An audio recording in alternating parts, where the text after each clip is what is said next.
Hello. Thanks for agreeing to set up this interview. As you know, we only have a short amount of time, so let's go ahead and get started right away. Now, I know that you've been involved in some work on community issues. Can you tell me what attracted you to the community issue that you chose at the beginning of the semester?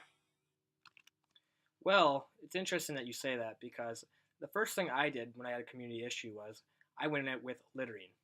I thought littering was a great topic because everywhere you go throughout whatever community, especially Fargo, you're exposed to littering. And it's a big problem. You see garbage everywhere, and it's a bad thing that really is very easily fixed, and we should fix it. The second thing I went to was community and the environment in general. The environment's just not being taken care of. We need to help out the environment because it's too nice of a place for us not to take care of.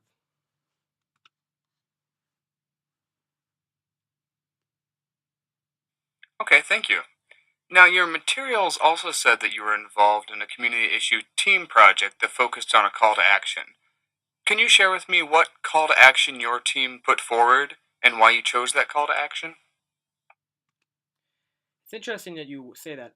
Our team call to action is why college athletes should get paid. We switched it up from an environment to athletes should get paid, and we chose this position because we saw it everywhere, including on NDCU's campus, that there's athletes out there have zero time to themselves. They are literally spending all their free time with their sport, studying, eating. They don't have any time to make money on the side. So what this is actually equaling is them not having what they deserve, and overall, they just are not being rightly compensated. For example, I talked about a Leonard Fournette game worn jersey sold for $111,000 at an auction one time. He received $0 out of it. It is not fair for the college athlete not to get paid for something that he or she has earned. Every college athlete out there who is bringing in money for her or his sport should get paid.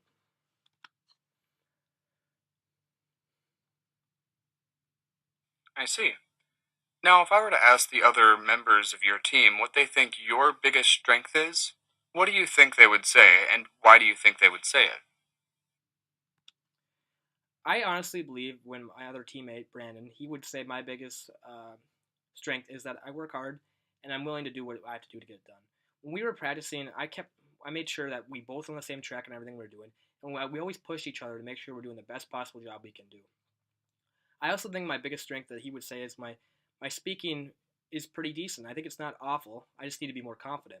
But overall, I think I'm a fairly decent public speaker, and who knows what to say when the right time comes.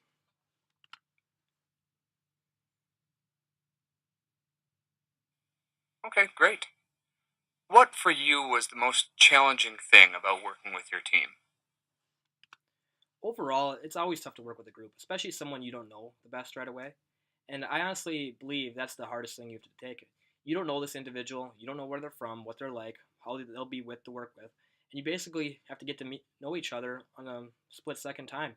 You get to know them, all about them, and how basically they want to do things, and that's another difficult, challenging task because a lot of times they want to do something you don't want to do, but that's where compromise comes in, and that's where you create the best work. I'll do something I want to do, and he'll do something he'll want to do, and that's what's going to create the best overall finished product.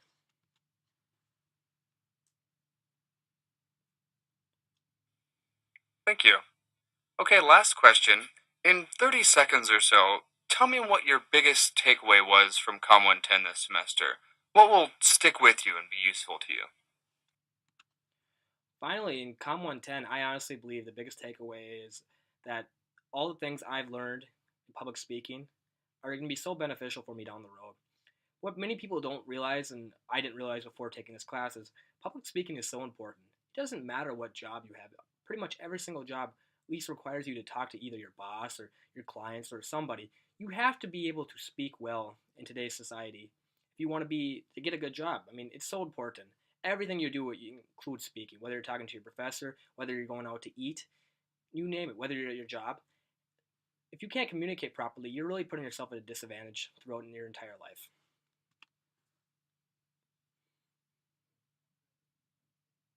All right. Well, thank you so much for taking the time to talk with me. We'll probably be in touch with you in the next few weeks or so.